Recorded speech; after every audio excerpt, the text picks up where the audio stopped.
रामपाल जी भगवान की जय हो।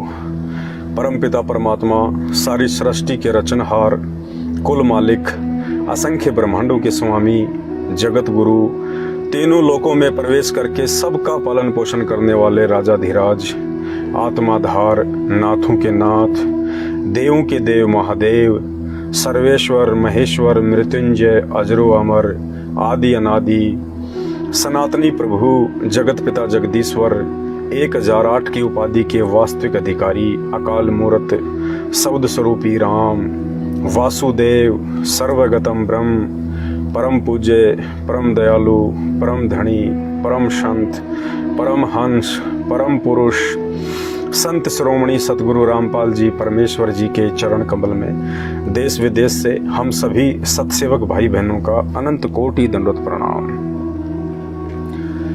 और वीडियो देख रहे आप सभी जगत और भगत भाई बहनों को दास की तरफ से प्यार भरा सत साहिब नमस्कार, राम राम। भाई और बहनों, सबसे पहले तो दास थोड़ा सा स्पष्ट कर देना चाहता है कि सोशल मीडिया पे आके मेरे द्वारा वीडियो बनाने का मकसद यूट्यूब या फेसबुक से पैसे कमाने का नहीं है। मेरा मकसद आप भाई बहनों की एक एक श्वास, पल पल जो काल भगवान के मुख की तरफ जा रही है, आप भाई बहनों को सत्य जानकारी देके, सत्य साधना से जोड़ के, सत्य पुरुष की साधना से जोड़ के आपका आत्मा का कल्याण करवाने की है। तो वीडियो को आप जी निष्पक्ष होके और ज्यादा से ज्यादा शेयर करें। अब आज का सवाल, बहुत सारे भगत भाई बहन जब सोशल मीडिया पे हमारी वीडियो पढ़ते हैं तो बहुत सारे भगत भाई बहन जो अभी तक संत रामपाल जी भगवान और उनके अमृतमयी सत्संगों से, उनके विचारों से अपरिचित हैं, अनजान है, वे बार बार एक ही सवाल करते हैं कि संत रामपाल जी तो इंसान है, वो भगवान नहीं हो सकते, भगवान नहीं हो सकते। तो उसके ऊपर भी हमने एक वीडियो बना दिया है, आप जी इसी चैनल पे देख सकते हैं। उसके बाद जब उनके सत्संग लोग सुनना शुरू करते हैं यूट्यूब पे, फेसबुक पे, तो ज्ञान तो शास्त्र प्रमाणित है, ज्ञान में तो सुई के नोक जितनी भी कोई कमी निकालने में समर्थ नहीं है। जब उनके सत्संग सुनते हैं और सत्संग सुनने के बाद उनको लगता है कि वास्तव में बिल्कुल शास्त्र प्रमाणित ज्ञान है, ये ज्ञान तो आज से पहले किसी ने दिया ही नहीं। उसके बाद जब उनको पता चलता है कि संत रामपाल जी तो वर्तमान में हरियाणा के हिसार जेल में हैं, सन 2014 में बरवाला कांड हुआ था और बरवाला कांड के बाद से संत रामपाल जी तो हिसार जेल में हैं। फिर उनके मन में एक शंका पैदा हो जाती है कि संत रामपाल जी यदि भगवान हैं, परमात्मा हैं, तो फिर जेल में क्यों हैं? सवाल बहुत ही छोटा है, लेकिन उन भाई बहनों के लिए तो पहाड़ समान है जो अभी संत रामपाल जी और उनके सत्संगों से अपरिचित हैं। देखिए, निष्पक्ष भाव से यदि आप वीडियो देखेंगे और वीडियो में बताई गई बातों पर विचार करेंगे तो निश्चित तौर पे आपके समझ में बातें आएंगी। विशेषकर हिंदू समाज में 33 करोड़ देवी देवता हैं भी, इसमें कोई संशय नहीं है। 33 करोड़ देवी देवता हैं जो एक ब्रह्मांड की सृष्टि का संचालन करते हैं। जैसे हमारे भारतवर्ष में राष्ट्रपति जी जो हैं वो देश के प्रथम नागरिक हैं, और उसके बाद में एक प्रधानमंत्री है, उसके बाद में कैबिनेट का जो मंत्रालय है उसमें बहुत सारे एमपी हैं, बहुत सारे विधायक हैं, फिर आप जी आईपीएस अधिकारी हैं, आईएएस अधिकारी हैं, सरपंच हैं, ग्राम सेवक हैं। इस प्रकार भारत देश में ना जाने कितने पोस्ट हैं, कितने पद हैं जो देश के संचालन में राष्ट्रपति का सहयोग करते हैं। इसी प्रकार एक ब्रह्मांड की जो सृष्टि है जिसमें 3 लोक हैं, पृथ्वीलोक, स्वर्गलोक और पाताल लोक, इन तीनों लोकों की सृष्टि के संचालन में 33 करोड़ देवी देवताओं का सहयोग होता है। और मुख्य रूप से ब्रह्मा विष्णु महेश को ही हम लोग जानते हैं, क्योंकि ब्रह्मा जी को सृष्टि का उत्पत्ति कर्ता कहा जाता है, विष्णु जी को पालन करता और शंकर जी को संहार करता। तो जो 33 करोड़ देवी देवता थे, क्या उन 33 करोड़ देवी देवताओं ने रावण की जेल नहीं काटी? रावण की जेल 33 करोड़ देव देवताओं ने काटी। अग्निदेव तो उनकी रोटियां पकाया करता था, वरुण देव उनकी झाड़ू निकाला करता था। 33 करोड़ देवी देवताओं को लंकापति रावण ने और उसके पुत्र मेघनाथ ने, क्योंकि मेघनाथ को इंद्रजीत इसीलिए कहा जाता है क्योंकि उसने अपनी सिद्धि शक्ति से, अपनी माया से अपनी सेना को आकाश में उड़ा के स्वर्ग पे धावा बोल दिया और इंद्र को उसने बंदी बना लिया था, इसलिए उसको इंद्रजीत कहा जाता है। तो 33 करोड़ देवी देवताओं को रावण ने अपनी जेल में डाल रखा था। उनसे अपनी नौकरियां करवाया करता था, झाड़ू लगवाया करता था, पानी भरवाया करता था। भाई वो 33 करोड़ देवी देवता जेल काटने के बावजूद भी जब आप और हमारे लिए भगवान हो सकते हैं, घर घर में उनकी पूजा हो सकती है, हम उनके सामने मन्नतें मांग सकते हैं, उनके मंदिर बन सकते हैं, तो संत रामपाल जी अगर जेल में हैं तो वो भगवान क्यों नहीं हो सकते? उसके बाद में आप श्री रामचंद्र जी को देख लीजिएगा, वो त्रेता युग में आए थे और रामचंद्र जी ने 14 वर्ष की जेल काटी। आप जिसको वनवास कहते हैं, सुनने में तो बहुत अच्छा लगता है, वनवास वनवास। वनवास का मतलब क्या होता है? जेल। श्री राम ने 14 वर्ष तक जेल काटी। आज की जेल में तो बहुत सारी सुविधा हैं, समय पे आपको नाश्ता मिलेगा, समय पे आपको खाना मिलेगा, मेडिकल की सुविधा है, घर वालों से बातचीत की सुविधा है,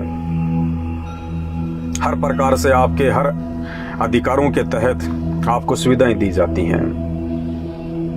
जब त्रेता युग में 14 वर्ष तक श्री रामचंद्र जी ने जेल काटी, जब वो वनवास में भटकते रहे, क्या सुविधा थी उनको? झोपड़ी बना के रहे, खुद ही उनको खाने पीने का बंदोबस्त करना पड़ता था, जंगली जानवरों का भय रहता था, आंधी, ओले, गर्मी, सर्दी, तूफान, हर प्रकार से उन्होंने असुविधाओं का सामना किया। तो श्री रामचंद्र जी ने 14 वर्ष तक जो जेल काटी थी, उस जेल से तो आज वर्तमान की जेल अच्छी है जो संत रामपाल जी काट रहे हैं। और जब 14 वर्ष की जेल काट के श्री रामचंद्र जी विशेषकर हिंदू समाज में पूजनीय हो सकते हैं, तो संत रामपाल जी को जेल काटने में क्या दिक्कत होगी? क्या संत रामपाल जी भगवान नहीं हो सकते? संत रामपाल जी कौन से बलात्कार के मुकदमे में जेल काट रहे हैं? संत रामपाल जी कौन सा चोरी के मुकदमे में जेल काट रहे हैं? संत रामपाल जी कौन सा मारपीट के मुकदमे में जेल काट रहे हैं? बताइए। 2014 का बरवाला कांड हुआ, संत रामपाल जी के खुद के घर वाले, खुद के उनके परिवार वाले, उनके भाई बंधु रिश्तेदार, उनकी मनमानी हरकतों के चलते, उनकी अपनी घटिया और छोटी सोच के चलते पुलिस प्रशासन के साथ में आश्रम की मुठभेड़ हुई और संत रामपाल जी के परिवार वालों की महामूर्खता और महागलती के चलते 5 भगत भाई बहनों की मौत हुई, जिसका झूठा मुकदमा संत रामपाल जी पे लगाया गया और आज वे जेल काट रहे हैं। तो जब 14 साल की जेल काट के रामचंद्र जी भगवान हो सकते हैं, और रामचंद्र जी ने भी तो अपने ही परिवार वालों की महामूर्खता के कारण जेल काटी थी, वनवास काटा था। उनकी खुद की सौतेली माता कैकेयी, जिसने अपने मन में दोष धारण करके अपने पुत्र भरत के लिए राज सिंहासन और श्री रामचंद्र जी के लिए वनवास का वरदान मांगा था, वचन लिया था राजा दशरथ जी से, तो श्री रामचंद्र जी ने भी तो अपने ही परिवार वालों की महामूर्खता के चलते जेल काटी, वनवास काटा। संत रामपाल जी भी वही हैं, वो भी अपने ही परिवार की महामूर्खता के चलते आज हिसार जेल में बैठे हैं। तो जब श्री रामचंद्र जी भगवान हो सकते हैं जेल काट के, तो संत रामपाल जी क्यों नहीं हो सकते? उसके बाद आप श्री कृष्ण जी का जीवन ले लीजिए। श्री कृष्ण जी का तो जन्म ही जेल में हुआ, और श्री कृष्ण जी का जन्म भी उनके अपने खुद के परिवार वालों की महामूर्खता के कारण हुआ, उनके मामा जी की महामूर्खता के कारण हुआ, कंस की महामूर्खता के कारण, जो श्री कृष्ण जी को अपना दुश्मन समझ बैठा था। संत रामपाल जी तो 60 साल के बाद जेल गए हैं। और आप जिन्हें भगवान कहते हैं श्री कृष्ण जी, उनका तो जन्म ही जेल में हुआ। वो तो पैदा ही बंधनों में हुए, जेल में हुए। जब वे भगवान हो सकते हैं तो संत रामपाल जी को भगवान होने में क्या दिक्कत है? अब आप कहेंगे वो तो श्री कृष्ण जी की लीला थी, वो तो रामचंद्र जी की लीला थी। उस समय उनको किसी ने भगवान नहीं माना था। उस समय कोई नहीं कहा करता था कि ये लीला चल रही है। उनको आम व्यक्ति समझा करते थे, अपने जैसा समझा करते थे, उनके साथ में लड़ाई झगड़ा किया करते थे। कंस अगर उनको भगवान मानता तो क्या उनकी हत्या के लिए उनके माता पिता को जेल में डालता? क्या मामा होने के बावजूद वो अपने भांजे की जान का दुश्मन बनता अगर उनको भगवान मानता तो? माता कैकेयी अगर रामचंद्र जी को भगवान मानती, विष्णु का अवतार मानती, तो क्या अपने पुत्र के लिए राज सिंहासन और भगवान के लिए वनवास मांगती? तो उस समय किसी ने भगवान नहीं माना, कोई लीला नहीं मानता था। अपने जैसे आम व्यक्ति मानते थे, साधारण पुरुष। आज उनके शरीर त्यागने के सैकड़ों हजारों लाखों वर्ष बाद वो भगवान बन गए। घर घर में उनकी पूजा शुरू हो गई, मंदिर बन गए। तो इंतजार कीजिए, वर्तमान में भी संत रामपाल जी की लीला चल रही है। सैकड़ों वर्ष बाद, हजारों वर्ष बाद ये भी भगवान बन जाएंगे आने वाली पीढ़ियों के लिए। आप इतने जल्दी डिसीजन लेके अपना दिमाग क्यों खराब करते हैं? तो जब श्री कृष्ण जी जेल में पैदा होके भगवान हो सकते हैं तो संत रामपाल जी को भगवान होने में क्या परेशानी है? उसके बाद आप सिख धर्म के प्रवर्तक नानक देव जी को ले लीजिए, जिसको आज पूरा सिख समाज मानता है। लगभग सभी समाज वाले मानते हैं, नानक जी का सम्मान करते हैं। नानक जी ने भी तो सन 1526 में मुगल बादशाह बाबर की जेल काटी थी। जब इब्राहिम लोदी को हरा के बाबर ने 1519 से 1526 के बीच में मुगल साम्राज्य की भारत में स्थापना की, हजारों लोगों को उसने जेल में डाला, जिसमें नानक जी भी थे। और जब वो जेल में गए नानक जी से मिलने, और जब उन्होंने नानक जी का चेहरे का नूर देखा, एक अलग ही आभा देखी, तो उनको लगा कि ये तो कोई महान संत हैं। तो उन्होंने नानक जी को जेल से रिहा कर दिया। तो जब सिख धर्म के प्रवर्तक नानक देव जी बाबर की जेल काट के आज वो भगवान हो सकते हैं, सिख समाज के लिए परमात्मा हो सकते हैं, वाहे गुरु हो सकते हैं, एक महापुरुष हो सकते हैं, घर घर में जिनकी पूजा हो सकती है, तो संत रामपाल जी को पूजने में क्या दिक्कत है? संत रामपाल जी भी तो वही ज्ञान दे रहे हैं जो ज्ञान नानक जी ने दिया था, बल्कि नानक जी से भी ऊपर का ज्ञान दे रहे हैं। फिर संत रामपाल जी भगवान क्यों नहीं हो सकते? उसके बाद भारत देश को जिन स्वतंत्रता सेनानियों ने आजाद करवाया अंग्रेजों की गुलामी से, जिन्होंने संघर्ष किया, जिनमें भगत सिंह का मुख्य नाम आता है। जब भगत सिंह अंग्रेजों की जेल काट के और सन 1931 में फांसी पे चढ़ के जब वे आज आदरणीय और सम्माननीय हो सकते हैं, जब उनकी जयंतियां मनाई जा सकती हैं, तो संत रामपाल जी की जेल में रहते सहते या उनके जेल काटने के बाद वो भगवान क्यों नहीं हो सकते? भगत सिंह ने तो केवल देश को आजाद करवाने तक का ही जिम्मा लिया था। केवल अंग्रेजों के शासनकाल में अंग्रेजों की बेड़ियों से, अंग्रेजों के जुल्म से देश को आजाद करवाया था, और वो भी उनके रहते सहते देश आजाद नहीं हुआ। लेकिन उन्होंने संघर्ष किया, उन्होंने प्रयास किया भारत देश की जनता को, भारत माता को अंग्रेजों की गुलामी से आजाद करवाने का। और संत रामपाल जी के ज्ञान की जब आप गहराई में जाएंगे तो आपको पता चलेगा कि संत रामपाल जी तो भगत सिंह से भी लाखों गुना ऊपर का काम कर रहे हैं। ये तो सदा सदा के लिए भारत देश ही नहीं, पूरी दुनिया की आत्माओं को काल के जाल से मुक्त करवा रहे हैं अपनी सत्य साधना से। सदा सदा के लिए 84 लाख योनियों से मुक्त करवा रहे हैं। ना आपको गधा बनना, ना कुत्ता बनना, ना आपको सुअर बनना। सदा सदा के लिए आप बैकुंठ में चले जाओगे, आप उनके सचखंड में चले जाओगे, जहां ना आपकी मृत्यु होगी, ना आपको बुढ़ापा होगा, ना आपको कोई काम करना, ना आपके साथ में कोई लड़ाई झगड़ा और राग द्वेष करने वाला होगा। ना वहां पे गर्मी, ना सर्दी, ना बरसात, एक रस मौसम रहता है। खाने पीने की सारी सुविधाएं जो यहाँ देखने को भी नहीं मिलती। संत रामपाल जी तो सदा सदा के लिए आपको काल के जाल से मुक्त करवाकर उस बैकुंठ में ले जाने के लिए जेल में बैठे हुए हैं, संघर्ष कर रहे हैं, प्रयास कर रहे हैं। तो संत रामपाल जी जेल में रहकर भगवान क्यों नहीं हो सकते? जब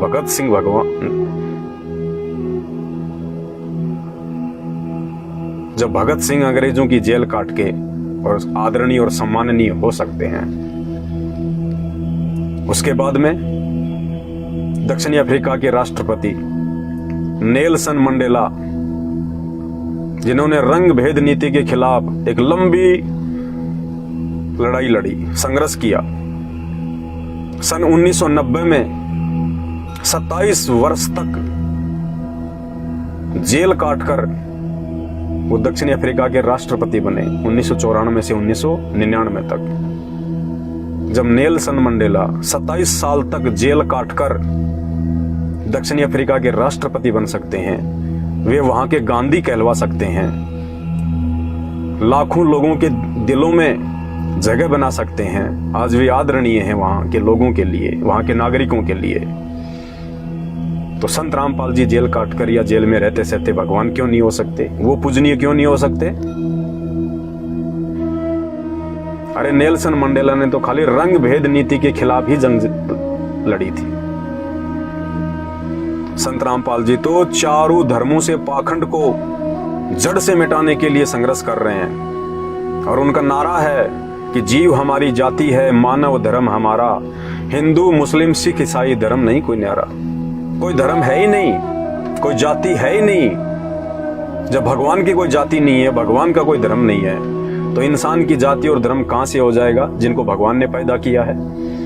ये केवल धर्म के ठेकेदार जो इन शास्त्रों को समझ नहीं पाए, ज्ञान की गहराई तक पहुंच नहीं पाए और अपना धंधा बनाए रखने के लिए इंसानों को आपस में बांट दिया। हिंदू मुस्लिम सिख ईसाई, कोई कहे हमारा राम बड़ा, कोई कहे खुदाई रे, कोई कहे ईसा मसीह बड़ा, ये बांटा रहे लगाई रे। हमने भगवान को बांट लिया, अपने बाप को बांट लिया। हिंदू मुस्लिम सिख ईसाई आपस में सब भाई भाई, सब पढ़ते हैं, सब जानते हैं और सबको मालूम है कि चाहे हिंदू हो, चाहे मुसलमान हो, चाहे सिख हो, चाहे ईसाई हो, एक ही विधि से जेल में लिपट के मां के गर्भ से बाहर आते हैं। ना किसी के माथे पे हिंदू का ठप्पा होता है, ना मुसलमान का, ना जैन का, ना बौद्ध का, ना सिख, ना ईसाई का। बाहर आकर नहा धोकर कोई पंडित बन जाता है, कोई शूद्र बन जाता है, कोई क्षत्रिय बन जाता है, कोई बौद्ध बन जाता है, कोई जैनी बन जाता है। जबकि मां के गर्भ से सबके सब शूद्र बन के आए थे, गंदगी में लिपट के आए थे, जेर में लिपट के आए थे, लहू लुहान होके आए थे। बदबू आ रही थी जब माँ के योनि से, माँ के गर्भ से, माँ के पेट से जब हम बाहर आए थे। जो बाहर आके कोई पंडित बन गया, कोई जाट बन गया, कोई यादव बन गया, कोई जैनी बन गया, कोई बौद्ध बन गया, कोई मुसलमान बन गया। माँ के गर्भ से सारे के सारे शूद्र बन के आए थे, शूद्र। तो संत रामपाल जी तो आज उन सभी आत्माओं को एक ही जाति यानी जीव जाति से जोड़ने का काम कर रहे हैं कि तुम जीव हो, तुम्हारी औकात इससे ज्यादा नहीं है। 104 डिग्री बुखार आ जाए तो डॉक्टर चाहे मुसलमान हो, चाहे हिंदू हो, चाहे जैनी हो, चाहे बौद्ध हो, आदमी जाने से नहीं कतराता कि मेरी जान बचे, तुरंत दौड़ के चला जाता है। उस समय नहीं देखता कि ये डॉक्टर मुसलमान है, हिंदू है, जैनी है या बौद्ध है। तो संत रामपाल जी तो एक बहुत लंबी लड़ाई लड़ रहे हैं पिछले 28 वर्षों से, पूरे मानव समाज को एक करने के लिए, सभी धर्मों और जातियों को एक करने के लिए। जीव हमारी जाति है, मानव धर्म हमारा, हिंदू मुस्लिम सिख ईसाई धर्म नहीं कोई न्यारा। तो भाई जब नेल्सन मंडेला रंग भेद नीति के खिलाफ 27 वर्ष तक जेल में रहने के बाद दक्षिणी अफ्रीका के राष्ट्रपति और उसके बाद दक्षिणी अफ्रीका के गांधी बन सकते हैं, आदरणीय हो सकते हैं, तो संत रामपाल जी तो उससे भी लाखों गुना ऊपर की लड़ाई लड़ रहे हैं। वे भगवान क्यों नहीं हो सकते? और तो और महात्मा गांधी, जिनको राष्ट्रपिता कहा जाता है, नोटों पे जिनकी फोटो आती है, हर सरकारी कार्यालय में जिनकी फोटो लगी रहती है, महात्मा गांधी, जिनको बापू भी कहा जाता है। 1919 में रोलेक्ट एक्ट के विरोध में उन्होंने संघर्ष किया, एक लड़ाई लड़ी, और सन 1922 में महात्मा गांधी जी को 6 साल के लिए देशद्रोह का मुकदमा लगा के जेल में डाल दिया। संत रामपाल जी पे भी देशद्रोह का ही मुकदमा लगा हुआ है। तो जब महात्मा गांधी देशद्रोह का मुकदमा अपने ऊपर लगवाकर 6 साल जेल काटकर वो राष्ट्रपिता बन सकते हैं, बापू बन सकते हैं, एक महान आत्मा कहला सकते हैं, तो संत रामपाल जी को राष्ट्रपिता नहीं विश्व पिता कहना चाहिए। विश्व पिता, वो पूरी दुनिया को जोड़ने का काम कर रहे हैं, पूरे विश्व को एक करने का कार्य कर रहे हैं। और आने वाले समय में यही संत रामपाल जी होंगे जो विश्व के गुरु होंगे, विश्व गुरु, जो भारत को विश्व गुरु बनाएंगे अपने आध्यात्मिक ज्ञान के द्वारा। ये बात अभी आप लोगों के गले नहीं उतरेंगी, थोड़ा इंतजार करना पड़ेगा आपको, या उनके सत्संग सुनने पड़ेंगे, तब आपकी आत्मा स्वीकार करेगी कि महात्मा गांधी तो केवल भारत देश के राष्ट्रपिता कहलाए थे। आने वाले समय में संत रामपाल जी भगवान विश्व पिता कहलाएंगे, विश्व आत्मा। तो जब महात्मा गांधी देशद्रोह का मुकदमा लगवाकर 6 साल की जेल काटकर राष्ट्रपिता हो सकते हैं, तो संत रामपाल जी भगवान क्यों नहीं हो सकते, परमात्मा क्यों नहीं हो सकते भाई? क्या दिक्कत आ गई? और इनको तो छोड़िए, आज जो ये पृथ्वी लोक है और पृथ्वी लोक पे जितने भी प्राणी हैं मानव शरीरधारी, चाहे कोई राष्ट्रपति हो, चाहे राजा हो, चाहे रंक हो, चाहे बिजनेसमैन हो, कोई भी हो, हम सब भी तो जेल काट रहे हैं। हम सब भी तो जेल काट रहे हैं, काल की जेल काट रहे हैं हम। कहते हैं दुनिया सारी जेल है और जेलर है शैतान। शैतान, मुसलमान धर्म में जिसको शैतान कहा जाता है, हिंदू धर्म में जिसको काल कहा जाता है। काल जो ब्रह्मा विष्णु महेश का पिता है, जो दुर्गा का पति है। श्रीमद् देवी भागवत 3रा अध्याय 6ठा स्कंद, पेज नंबर 123 और 24 पढ़ना। दुनिया सारी जेल है और जेलर है शैतान। पाप पुण्य का मुकदमा यहां झेल रहा इंसान। पाप और पुण्य के चलते, कर्म और कुकर्मों के चलते हर इंसान यहाँ पे ये मुकदमा झेल रहा है। कभी इंसान, कभी गधा, कभी कुत्ता, कभी सुअर, 84 लाख योनियों के चक्कर काटना। आज राजा बन के राज कर रहा है, अहंकार में फूला नहीं समाता, और राजा के बाद फिर मरने के बाद गधा बनेगा। एक हरि की भक्ति बिन राजा गधा हो, माटी लदे कुमार की घास न डाला कोई। ये परमात्मा का विधान है कि जो राजा होता है वो मरने के बाद में सीधा गधे की योनि में जाता है। तो ले लिया ना मुकदमा मोल, पाप और पुण्य के कारण, क्योंकि राजा से ज्यादा पाप कोई नहीं कर सकता। सबसे ज्यादा पापी यदि कोई होता है तो राजा होता है। उसके राज्य में जितने भी कर्म और कुकर्म किए जाते हैं सब उसके ऊपर रखे जाते हैं धर्मराज के द्वारा। तो कहते हैं दुनिया सारी जेल है और जेलर है शैतान। पाप पुण्य का मुकदमा यहां झेल रहा इंसान। राजा रंक सब कैदी हैं, राजा और रंक सब कैदी हैं, सब काल के अंडर में हैं। राजा रंक सब कैदी हैं, ज्ञान बिना अनजान, और ना कोई छूटा ना छूट पाया बिना सतगुरु के ज्ञान। तो आज संत रामपाल जी भगवान, ये हमारा सौभाग्य है कि भारत देश की जमीन पे और विशेषकर हरियाणा में परमपिता परमेश्वर सतगुरु रामपाल जी भगवान के पावन चरण हैं। 8 सितंबर 1951 को वे प्रकट हुए और प्रतिवर्ष 8 सितंबर को उनका प्रकट दिवस मनाया जाता है सतसेवक भाई बहनों के द्वारा, जिन्होंने सतगुरु रूप में आए हुए परमेश्वर को पहचान लिया है। तो ये भारत देश का सौभाग्य है। विश्व की तुलना में हम भारत देशवासियों का परम सौभाग्य है कि वो पूर्ण परमात्मा ब्रह्मा विष्णु महेश और दुर्गा का पति काल, जिसके नाखून के बराबर भी नहीं है, ऐसी ऐसी महान शक्तियां तो उस परमात्मा के लोक में, उसके सचखंड में उनके नौकर के समान हैं। उनके वहां पे पानी भरती हैं। वो परमात्मा जिस धरती पे आप और हमें जगाने के लिए, हमारी आत्मिक चेतना को जागृत करने के लिए, हमें 84 लाख योनियों के महादुख से बाहर निकालने के लिए इंसान रूप में आए हुए हैं और 28 वर्षों से वे प्रयास कर रहे हैं शास्त्रों को आधार बनाकर, क्योंकि भक्ति का आधार केवल शास्त्र होते हैं। मनमुखी साधना भक्ति का आधार नहीं होती है। जय जय राम, हरे राम, राधे राधे, श्याम मिला दे, ओम नमः भागवते वासुदेवाय, ये किसी भी धर्मशास्त्र में नहीं लिखा हुआ है। ये जाप करने के मंत्र नहीं है, ये मनमुखी साधना है। जैसा अज्ञानी धर्मगुरुओं ने बता दिया वैसा हमने लकीर पीटना शुरू कर दिया। भक्ति का विधान हमारे धर्म ग्रंथ हैं, वरना क्या जरूरत थी इनको लिखने की? क्या जरूरत थी वेद व्यास जी को 18 पुराण, 6 शास्त्र, 4 वेद, गीता जी लिखने की? क्योंकि भक्ति का विधान है कलयुग केवल नाम आधारा, सुमर सुमर नर उतरो पारा। वो नाम इन शास्त्रों में मिलेगा और इन शास्त्रों से निकाल के केवल तत्वदर्शी संत ही दे सकता है। ये लाखों की संख्या में भारतवर्ष में जो संत, महत, मठाधीश, शंकराचार्य जो बने हुए हैं, ये नहीं निकाल सकते। ये खुद 84 लाख योनियों के जाल से बाहर नहीं निकल सकते। अपने चेलों और चेलियों को कहां से निकालेंगे? ये तो खुद जन्म और मृत्यु में है।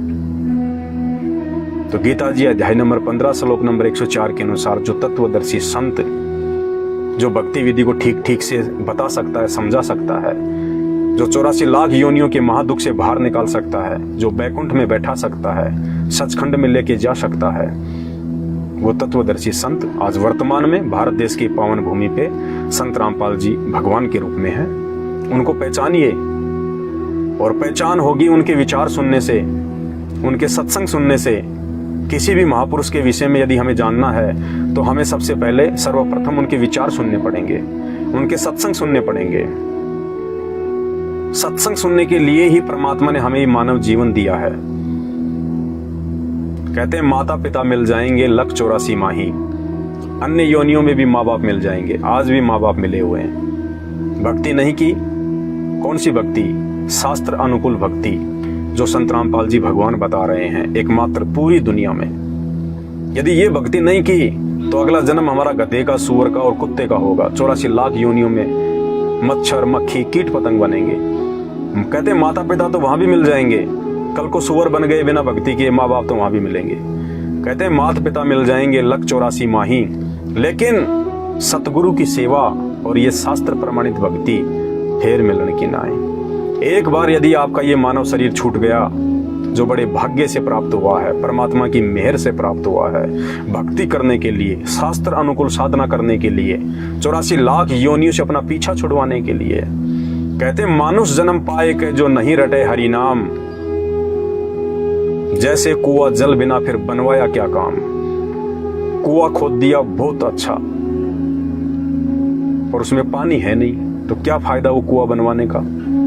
इसी प्रकार ये मानव जन्म तो भगवान ने दे दिया, लेकिन यदि इस मानव जन्म से हमने सच्चे संत की पहचान नहीं करी और सच्चे संत के बताए अनुसार शास्त्र अनुकूल साधना नहीं की, तो भी इसका कोई यूज नहीं है। फिर हम 84 लाख योनियों में चले जाएंगे। तो इस महाकष्ट से बाहर निकालने के लिए आज स्वयं पूर्ण ब्रह्म परमात्मा वासुदेव, वासुदेव का मतलब होता है जिसकी सत्ता तीनों लोकों पे होती है, जो सर्व सृष्टि का पालनहार करता है। श्री कृष्ण जी वासुदेव नहीं थे। वासुदेव तो श्री कृष्ण जी के पिताजी का नाम था।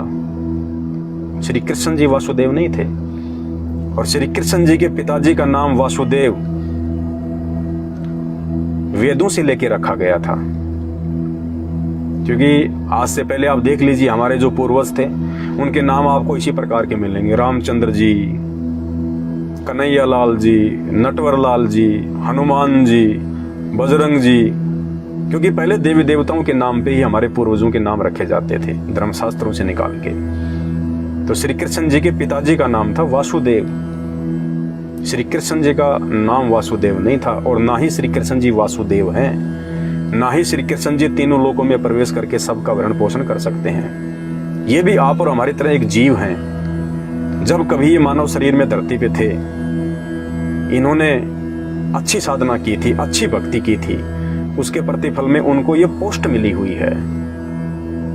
केवल उनको एक ये पद मिला हुआ है। जैसे राष्ट्रपति भी एक इंसान ही होता है, एमएलए और एमपी भी इंसान ही होते हैं, आप और हमारी तरह, लेकिन कुछ अच्छे काम करके, संघर्ष करके, लोगों के दिलों में जगह बना के और हमारे से वोट लेके वो हमारे से ऊपर की पोस्ट पे पहुंच जाते हैं, मंत्री बन जाते हैं, प्रधानमंत्री बन जाते हैं, होते वो इंसान ही हैं। इसी प्रकार राम और श्री कृष्ण और 33 करोड़ देवी देवता, ये भी आप और हमारी तरह जीव हैं, इंसान हैं। इनका भी जन्म और मृत्यु होता है। इसका प्रमाण हमारे शास्त्र देते हैं, गीता जी देती है इसका प्रमाण कि अर्जुन तेरे और मेरे तो बहुत सारे जन्म हो चुके हैं, तू नहीं जानता, मैं जानता हूँ। श्रीमद् देवी भागवत इसका प्रमाण दे रही है।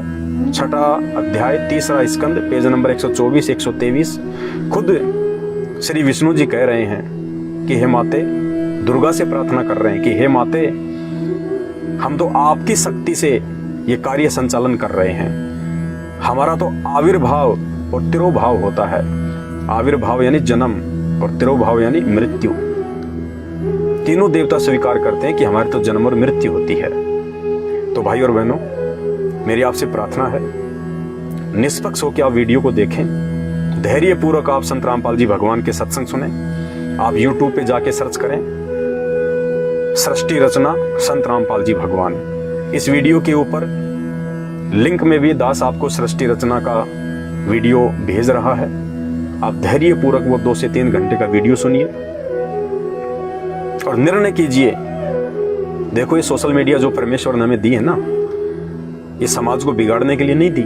जिस प्रकार से आज लोग तरह तरह के वीडियो बना के, उल्टे सीधे वीडियो बना के, मात्र चंद पैसों के लिए, पब्लिसिटी के लिए महंगे महंगे मोबाइल लाके, महंगे महंगे कैमरा लाके सारा दिन गलियों में भटकते रहते हैं। क्या सूचना मिले, क्या देखने को मिले, कब कोई एक्सीडेंट हो, हम उसका वीडियो बना के डालें, 2 पैसे हमारे को यूट्यूब से मिले। वो केवल आपका समय और पैसा बर्बाद कर रहे हैं। उन वीडियो को देखने से आपको कुछ हासिल नहीं होगा।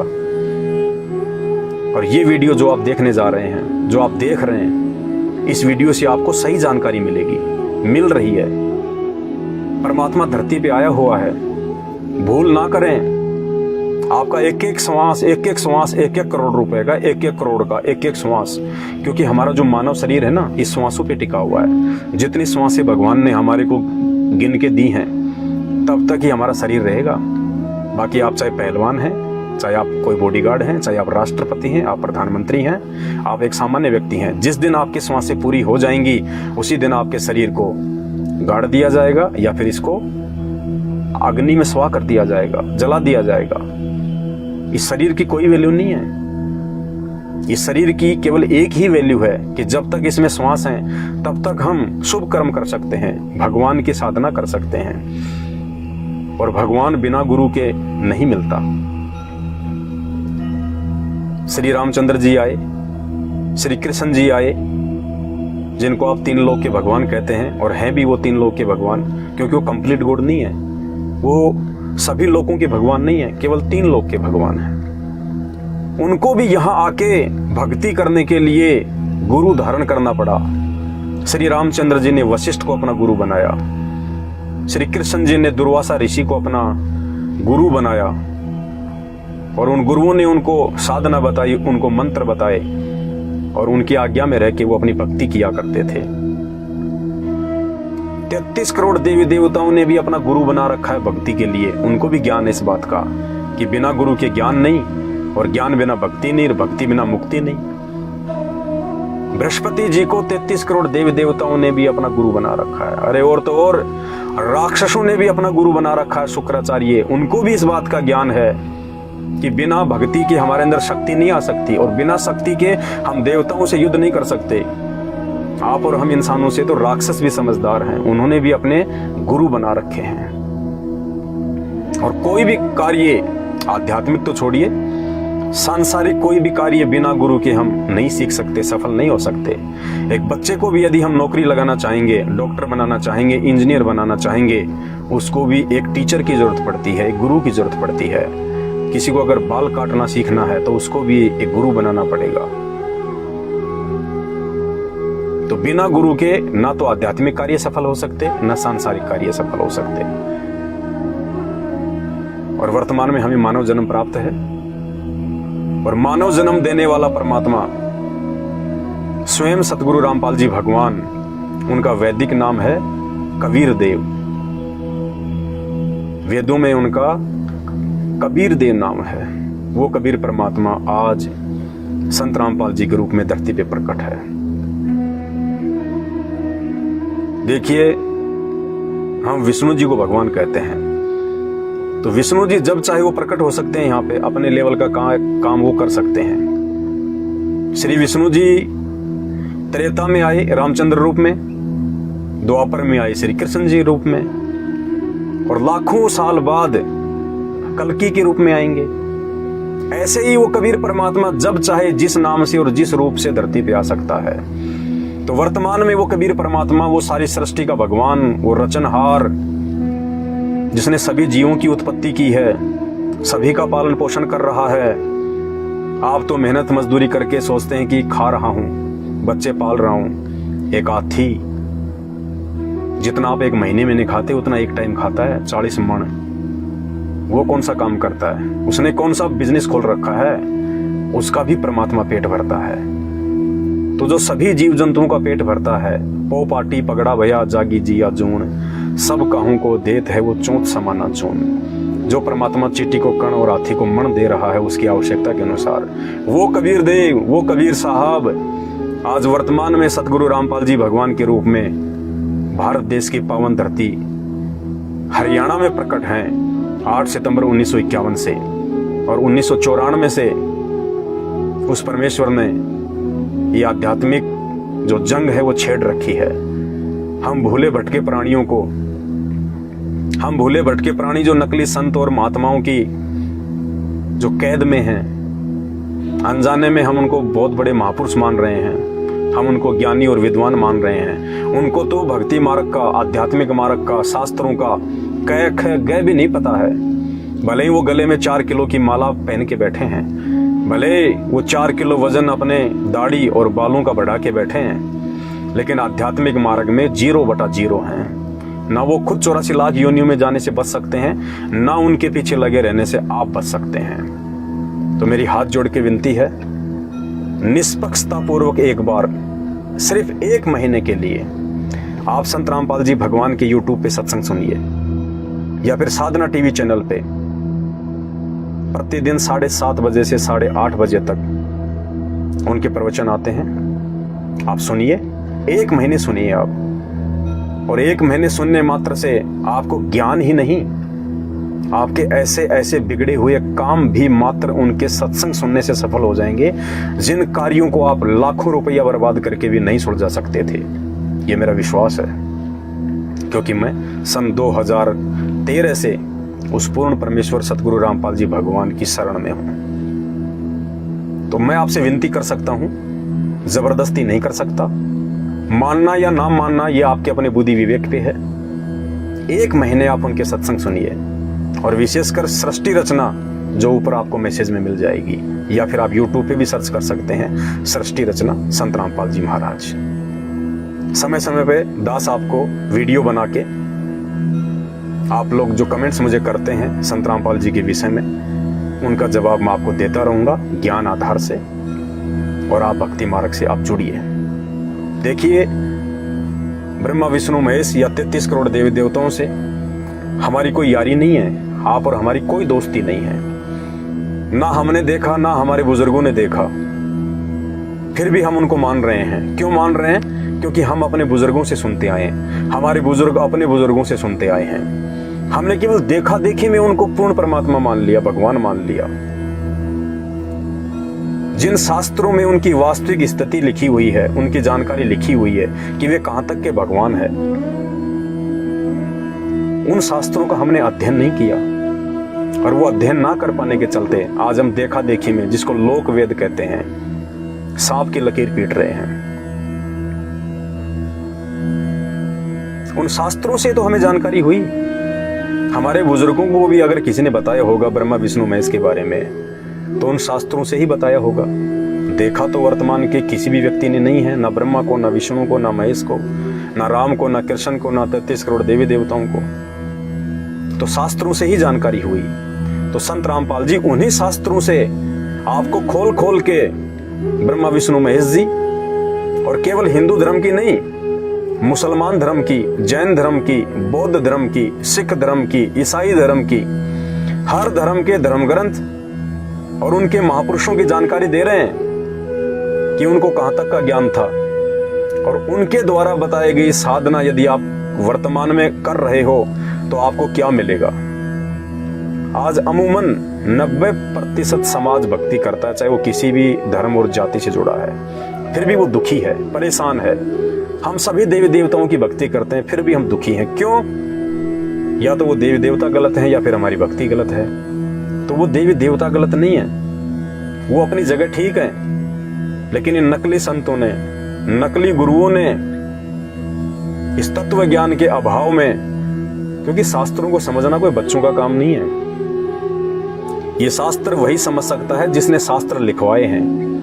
पूर्ण परमात्मा संत रामपाल जी भगवान, कबीर देव, वही इन शास्त्रों को वर्तमान में ठीक ठीक समझा सकता है।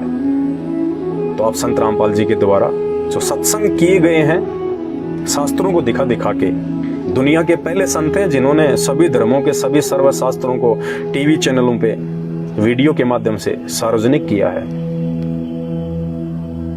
ऐसा अनमोल तत्व ज्ञान आपको संसार में कहीं देखने और सुनने को नहीं मिलेगा। तो सिर्फ 1 महीना आप संत रामपाल जी के सत्संग सुनिएगा, वरना ये मानव जीवन अगर एक बार आपके हाथ से छूट गए ना, घर वाले तो आपको लकड़ियां इकट्ठी करके आपको जला के या दफना के आ जाएंगे। कोई याद नहीं करेगा आपको, कोई याद नहीं करेगा। 10-12 दिन रो पीट के रह जाएंगे। उसके बाद तो जीवन ऐसे चलना है। क्या आज से पहले हमारे पूर्वज नहीं मरे, हमारे बुजुर्ग नहीं मरे, दुनिया मरती नहीं आ रही। कितने दिन लोग उसका शोक मनाते हैं, ऐसे ही 2 दिन आपका शोक मना लेंगे लोग। वो भी यदि आपने अपनी जिम्मेदारियां सही प्रकार से निभाई होंगी तो, यदि आपने एक पिता और एक पति का, एक बेटे का सही तरीके से फर्ज अदा किया होगा तो। वरना लोग तो शमशान घाट में कह देते हैं साइड में बैठ के कि अच्छा हुआ निकम्मा मर गया, शराब पी के रोज गालियां निकालता था। तो मेरी आपसे विनती है, ये मानव जन्म आत्म कल्याण के लिए मिलता है। ये सारा दिन गधे कुत्ते सुअर की तरह काम करने के लिए नहीं मिलता। अरे 2 टाइम की रोजी रोटी के लिए हम इतनी मारामारी करते हैं, इतनी झूठ बोलते हैं। एक बैल और गधा भी इतना नहीं कमाता, इतनी मेहनत नहीं करता जितना एक इंसान करता है। एक किसान खेत में बैल को दोपहर में 2 घंटे आराम दे देगा, लेकिन वो खुद भी घास पाड़ने में लगा रहता है। और एक दिन जीवन बर्बाद करके हम चले जाएंगे, इन बच्चों का पेट भरते भरते। इन बच्चों का पेट आप नहीं भर रहे। कहीं आपको ये गलत फहमी हो कि मैं मेरा परिवार पाल रहा हूं, मैं मेरे बच्चों को पढ़ा रहा हूं। अरे जिनके माता पिता जन्म लेते ही मर जाते हैं ना, उनके बच्चे भी IPS अधिकारी बनते हैं, IAS बनते हैं, बहुत बड़े बड़े अधिकारी बनते हैं। जब हम माँ के पेट में होते हैं ना, वो परमात्मा, वो विधाता उसी समय हमारे भाग्य का निर्धारण कर देता है, लिख देता है हमारी किस्मत को। उसके बाद चाहे माता पिता रहें या ना रहें, वो हमें किस्मत में लिखा हुआ मिलना ही मिलना है। कहते हैं मासा घटे ना तिल बदे, विधाता लिखे जो लेख। माँ के गर्भ में वो विधाता, वो कबीर देव संत रामपाल जी भगवान जो लेख लिख देता है कि तेरी 60 साल की उम्र होगी, तेरे इतने बच्चे होंगे, तेरे पास इतनी संपत्ति होगी, उस समय तेरी मृत्यु होगी, तेरे जीवन में इतने सुख और इतने दुख आएंगे। कहते उस विधाता के द्वारा लिखे गए लेखों को कोई मेट नहीं सकता। मासा घटे न तिल बदे, विधाता लिखे जो लेख। सच्चा सतगुरु मेट कर ऊपर मारे मेख। सच्चा सतगुरु ही उन लेखों को मिटा सकता है। आपके माँ के पेट में लिखे गए उन कर्मों को भी वो परमात्मा, वो विधाता, वो कबीर देव, वो संत रामपाल जी खुद यहाँ पे सतगुरु बनके, और जब हम उनकी शरण में जाएंगे, उनके द्वारा बताई गई हम भक्ति करेंगे, तो माँ के पेट में यदि हमारी मृत्यु 60 साल की उम्र में है या 40 साल की उम्र में लिख दी गई है, और यदि हम उसी विधाता की शरण में आ जाएंगे जो आज संत रामपाल जी के रूप में धरती पे आए हुए हैं, तत्वदर्शी संत बनकर, जब हम उनकी शरण में आ जाएंगे तो भक्ति करवाने के लिए वो परमात्मा उस 40 साल की उम्र में जो हमारा अंत होना था, उसके ऊपर क्रॉस लगा के 100 साल की उम्र प्रदान कर देगा। 100 साल की उम्र, ये परमेश्वर के गुणों में लिखा है। आपके भाग्य में, आपके प्रारब्ध में यदि कैंसर से मरना है, एड्स से मरना है, कोढ़ से मरना है, और यदि आप संत रामपाल जी की शरण आ गए वो परमात्मा भक्ति करवाने के लिए आपके उस भाग्य में लिखे हुए उस कर्म को काट देगा, आपको स्वस्थ और सुंदर शरीर प्रदान करेगा भक्ति के लिए। वरना सतगुरु की आवश्यकता नहीं पड़नी चाहिए। क्या आवश्यकता फिर सतगुरु की? ये दुनिया भर के नकली संत अपने आप को सतगुरु कहते हैं, पूर्ण संत कहते हैं, दुनिया को पागल बनाए बैठे हैं। और जब उनके भगत उनके सामने रोते हैं जाके कि महाराज जी 40 साल से कैंसर ठीक नहीं हो रहा है, तो महाराज कहता है कि 30 साल से तो मैं भी भोग रहा हूँ भाई, ये तो भोगने पड़ेंगे, ये तो अपने कर्मों के फल हैं। अरे जब ये कर्मों के फल भोगने ही हैं तो फिर भक्ति की जरूरत क्या है? फिर क्यों 33 करोड़ देव देवताओं को पूजें, क्यों राम को पूजें, क्यों हम श्री कृष्ण जी को पूजें? जब वो कर्मों के फल भोगने ही हैं तो भक्ति करने की आवश्यकता क्या है? भक्ति क्यों की जाती है? वो कर्मों के फल काटने के लिए, कटवाने के लिए, कि हमारे भाग्य में, हमारे भविष्य में यदि कोई संकट हो, कोई परेशानी हो तो परमात्मा वो टले, इसलिए भक्ति की जाती है। 2-2 घंटे लोग बैठते हैं, घंटियां बजाते हैं, आरतियां करते हैं, और जब वो नकली संत कह देते हैं कि ये तो कर्म तो भोगना ही पड़ेगा, तो बताइए भक्ति करने की इच्छा बनेगी? कोई मूर्ख होगा जो भक्ति करेगा। तो भक्ति से कर्मों के जो प्रारब्ध में हमारे जो कर्म होते हैं और उनके फल हमें जो भोगने होते हैं, उन कर्मों को भक्ति से काटा जा सकता है यदि आपका गुरु सच्चा है तो। और आज वर्तमान में पूरे विश्व में, पूरे संसार में संत रामपाल जी के अलावा कोई भी पूर्ण संत नहीं है, कोई भी तत्वदर्शी संत नहीं है, क्योंकि परमात्मा स्वयं ही तत्वदर्शी संत की भूमिका करता है। दूसरा कोई गुरु हो ही नहीं सकता। बाकी सब नकली हैं, अज्ञानी हैं, जो आपके भाग्य में लिखे हुए उन कर्मों को नहीं काट सकते। अगर आपको कैंसर से मरना है तो आप मरोगे, चाहे आप किसी भी पंथ और संत से आप जुड़े हैं। अगर 40 साल की उम्र में आपकी मृत्यु का योग है तो आप मरोगे, चाहे आप कितना भी जंत्र मंत्र और तंत्र आप करवा लीजिएगा। और आप संत रामपाल जी के 1 महीने सत्संग सुन के आप उनकी शरण में आइए। अगर किसी ज्योतिष ने आपको कह रखा कि भैया 40 साल बाद तेरी उम्र नहीं है, तू मरेगा, वो ज्योतिष की बात फैल ना हो जाए तो हमारे मुंह पे थूक देना। आपका जूता और हमारा सिर यदि संत रामपाल जी के शरण में आने के बाद आपका वो प्रारब्ध का कर्म ना कट जाए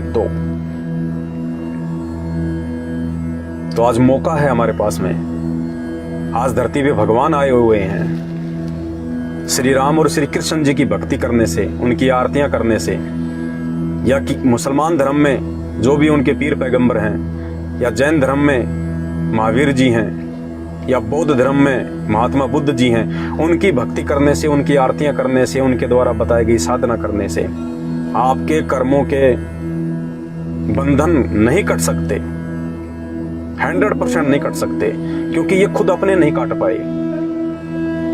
त्रेता युग में श्री रामचंद्र जी ने धोखे से बाली को मारा, पेड़ की ओट लेके। वो कर्म उनको भोगना पड़ा। द्वापर युग में जब वही श्री राम श्री कृष्ण जी के रूप में आए तो उनको अंत समय में अपना वो प्रारब्ध, वो कर्म भोगना पड़ा, क्योंकि बाली ने कहा था कि भाई मैंने तेरा क्या बिगाड़ा, तूने मेरे को पेड़ की ओट लेके धोखे से तीर से क्यों मारा, इसका बदला कब देगा। तो श्री रामचंद्र जी ने कहा कि भाई द्वापर युग में मैं श्री कृष्ण रूप में आऊंगा, और उस समय तू एक बालिया नाम का शिकारी होगा, एक पारधी होगा, और मैं जंगल में एक पेड़ के नीचे पैर पे पैर रख के सोऊंगा, आराम करूंगा कुछ समय के लिए, और तू शिकार की तलाश में घूमता घूमता एक पेड़ की ओट लेके मेरे पैर में तीर मारेगा। क्योंकि श्री कृष्ण जी के पैर में एक पदम था जो 0 वाट के बल्ब की तरह चमकता था, और उस बाली वाली आत्मा जो बालिया बना हुआ था द्वापर युग में, उसको सारा दिन हो गया था, कहीं कोई शिकार नहीं मिला था। थका हारा वापस आ रहा था, अचानक से घनी झाड़ियां थी, पेड़ थे जंगल में, उसको वो चमकीली वस्तु दिखाई दी। उसने सोचा ये किसी हिरण की आंख है जो चमक रही है, सारा दिन हो गया शिकार मिला नहीं है, अगर आवाज करूंगा तो कहीं भाग ना जाए। उसने हिरण की आंख समझ के श्री कृष्ण जी के पैर में उस पदम में तीर मार दिया, जहरीला तीर था वो, और वहीं श्री कृष्ण जी की तड़प तड़प कर मृत्यु हुई। तो जब श्री रामचंद्र जी यानी श्री विष्णु भगवान खुद अपना वो प्रारब्ध का वो कर्म नहीं काट सके, मृत्यु का बदला मृत्यु, तो बताइए श्री राम की भक्ति करने से या श्री कृष्ण की भक्ति करने से या विष्णु जी की भक्ति करने से हमारे कर्म कैसे कटेंगे भाई? ये तो हमारी आंखों के सामने प्रत्यक्ष प्रमाण है। उसके बाद भी यदि हम लोग आंखें नहीं खोलेंगे, कौन से दिन खोलेंगे? वो प्रारब्ध के कर्म काटने के लिए आज पूर्ण परमात्मा कबीर देव संत रामपाल जी भगवान के रूप में आए हुए हैं। सत्संग सुनिए, अपना आत्म कल्याण करवाइए। ये मौका बार बार नहीं मिलेगा। ये कमेंट्स में आप जितनी मर्जी गालियां दे दो, जितने मर्जी उल्टे सीधे बातें बोल दो, कोई बात नहीं, लेकिन एक एक श्वास का लेखा वो परमात्मा ले रहा है। छोड़ेगा नहीं धर्मराज। तो बचना है तो आज बच सकते हो, आगे मौका नहीं मिलेगा। तो मेरी केवल हाथ जोड़ के विनती है अपने आत्म कल्याण के लिए। देखो मेरा इसमें कोई भला नहीं है, ना मुझे YouTube से कोई पैसा मिल रहा है ये वीडियो बनाने का, ना आप मुझे कोई पेंशन देने वाले। यदि मैं आपको एक अच्छा मार्ग दिखा रहा हूं, एक अच्छा रास्ता यदि मैं आपको बता रहा हूं, तो आपको विचार करना चाहिए। समझदार व्यक्ति वही होता है जो विचार करे कि ये व्यक्ति ऐसा क्यों बोल रहा है, क्या इसके द्वारा बोले गए शब्दों में कोई दमखम भी है या नहीं है। आपको उसकी जांच करनी चाहिए। आपको संत रामपाल जी के सत्संग सुनने चाहिए। जैसे कोई व्यक्ति रास्ते रास्ते जा रहा है और कोई राम रमी करे, बोले भाई कहाँ जा रहे हो? बोले भैया मैं दिल्ली जा रहा हूँ, और जा रहा है वो जयपुर की तरफ, और वो आदमी कह दे कि भाई तेरा तो रास्ता गलत है, तेरे को तो किसी ने गलत रास्ता बता दिया, दिल्ली तो इस तरफ है उत्तर दिशा की ओर, तू तो दक्षिण में जा रहा है जयपुर की तरफ। और वो उसको गालियां देने लग जाए कि तूने मेरे रास्ते को तूने गलत कैसे बता दिया, मैं सही जा रहा हूं, तेरी हिम्मत कैसे हुई, तेरी औकात कैसे हुई। तो वो तो मूर्ख आदमी है, नासमझ इंसान है, वो बालक बुद्धि है। उसको विचार करना चाहिए कि इस आदमी ने ऐसा क्यों कहा, मुझे उल्टा रास्ता बताने में इसका क्या स्वार्थ होगा। अगर ये बता रहा है कि तेरा रास्ता सही नहीं है तो उस आदमी को विचार करना चाहिए। और यदि उस आदमी की बातों पर वो विचार ना करे तो फिर उसको मानचित्र देखना चाहिए, उसको मैप देखना चाहिए कि भाई देख मैं यहाँ खड़ा हुआ हूँ, कोटपुतली में मैं खड़ा हुआ हूँ, और कोटपुतली से उत्तर दिशा में तो दिल्ली है और दक्षिण में जयपुर है। और मानचित्र आपको वही बात बता दे जो वो व्यक्ति बोल रहा है, फिर तो आपको उसका धन्यवाद करना चाहिए और अपनी दिशा को ठीक कर लेना चाहिए। तो वर्तमान में आप जितने भी भाई बहन हैं जो संत रामपाल जी भगवान की शरण में नहीं हैं, आप चाहे किसी भी धर्म और जाति से हैं, आपने चाहे अपने गुरु बना रखे हैं या नहीं बना रखे हैं, आप जो भी भक्ति साधना आप कर रहे हैं, चाहे कोई गुरु बना के या बिना गुरु बना के, आपकी वो भक्ति साधना 2 कौड़ी की नहीं है। आपको 84 लाख योनियों में गधे कुत्ते सुअर बनाने से नहीं बचा सकती। आपके भाग्य में आने वाले संकटों से आपको कोई राहत नहीं मिल सकती।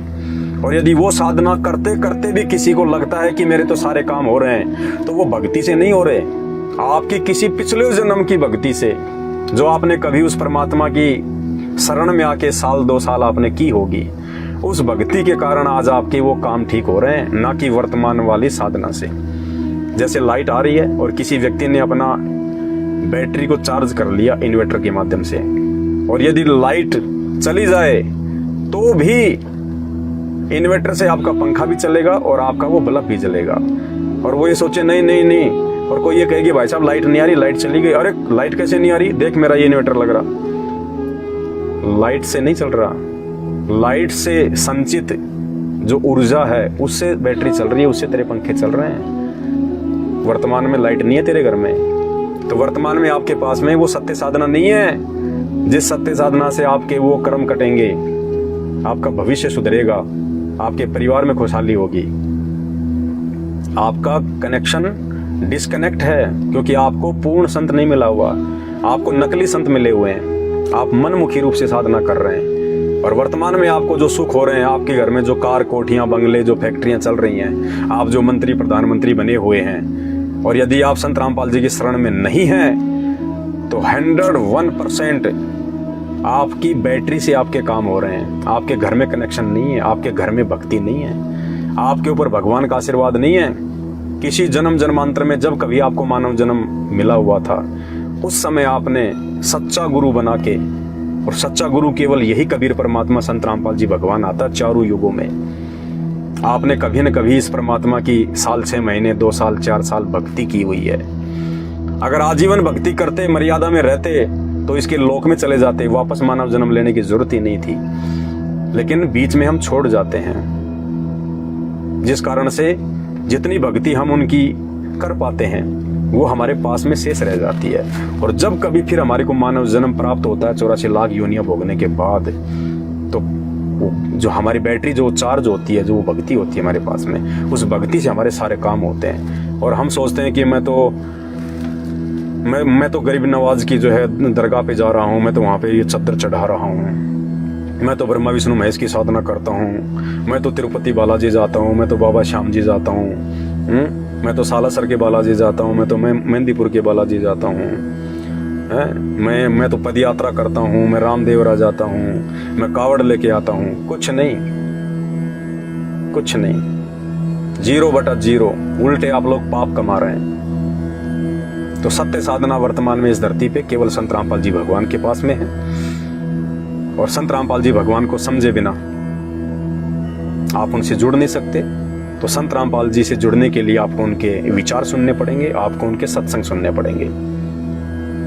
और मेरा दावा है, मेरा विश्वास है, यदि 1 महीने आपने उस परम पुरुष के सत्संग सुने, उसके बाद आप खुद कमेंट्स करेंगे, खुद आप फोन करेंगे कि भाई आपका धन्यवाद जो आपने हमारे को सही रास्ता दिखा दिया, वरना हम तो 84 लाख योनियों में गधे, कुत्ते, सुअर, कीट पतंग बनने की तरफ जा रहे थे। ये परिवार, ये धन संपदा, ये शरीर का अभिमान, ये यार दोस्त, ये कार कोठी, ये सिर्फ 4 दिन के हैं। और वो 4 दिन भी ना जाने कौन से दिन आपके पूरे हो जाएं, कोई भरोसा नहीं। 2 सेकंड बाद क्या पता किसकी मौत आनी हो, किसी को भरोसा नहीं। घर में बैठे हैं आराम से, टीवी देख रहे हैं, ऊपर पंखा चल रहा है, ना जाने कब वो पंखा टूट के गिर जाए तुम्हारे सर पे। है कोई भरोसा इस जीवन का? मिट्टी का शरीर है, मिट्टी का शरीर। जितनी श्वासें भगवान ने दे रखी हैं, जिस दिन पूरी हो जाएंगी छीन लेगा। ना तुम्हारे बच्चे बचा पाएंगे, ना तुम्हारे द्वारा जोड़ी गई वो संपत्ति लाखों करोड़ों की तुम्हें बचा पाएगी। एक श्वास भी नहीं देगा धर्मराज, चाहे तुम पूरी धरती की संपदा दे दो उसको, वहां पे जैक और चेक नहीं चलता। उसके बाद जो तुमने कर्म और कुकर्म किए हैं बिना संत की शरण, बिना तत्वदर्शी संत की शरण में आए, तुमने उस धन संपदा को जोड़ने के लिए, खुद और अपने परिवार को खुशहाल बनाए रखने के लिए तुमने जितने भी कर्म और कुकर्म किए हैं ना, सबका लेखा लेगा वो। वहां पे वो बेटा बेटी, भाई बंधु, रिश्तेदार, जवाई हमारे पाप कर्म बंटवाने के लिए नहीं आएंगे। जब वो गरम तेल के कढ़ाई में पकोड़े की तरह धर्मराज वो तलेगा, तो यहाँ से बेटा बेटी नहीं जाएंगे कि थोड़ा सा हमारे को तल दो, हमारे बाप को ज्यादा परेशानी हो रही है। खुद के कर्म खुद ने ही भोगने पड़ेंगे। तो उन कर्मों को ना भोगना पड़े और सीधे सीधे आज भगवान धरती पे आया हुआ है, मोक्ष मिल जाए। वर्तमान में भी हमारा जीवन ठीक रहे, किसी प्रकार का कोई कष्ट हमारे परिवार पे ना आए, और शरीर छोड़ने के बाद भी हम परमात्मा के लोक में जाएं, सदा सुखी रहें। उसके लिए आप संत रामपाल जी भगवान के सत्संग सुनिए। और तकरीबन 5000 के आसपास मेरे वीडियो आपको सोशल मीडिया पे मिल जाएंगे। फेसबुक पे मेरा पेज है पवन दास इज लाइव। यूट्यूब पे आप सर्च करें शंका समाधान विद पवन दास या फिर पवन दास इज लाइव। सत्य साधना से जुड़िए, सत भक्ति से जुड़िए, अपने मानव जीवन को सफल कीजिएगा, वरना ये शरीर बार बार नहीं मिलेगा, ये परमात्मा बार बार नहीं मिलेगा। आज मौका है कि खुद वो वासुदेव धरती पे प्रकट है 8 सितंबर 1951 से, और 8 सितंबर के दिन उस वासुदेव सतगुरु रामपाल जी भगवान का प्रकट दिवस है। प्रकट दिवस। बंदी छोड़ सतगुरु रामपाल जी भगवान की जय हो।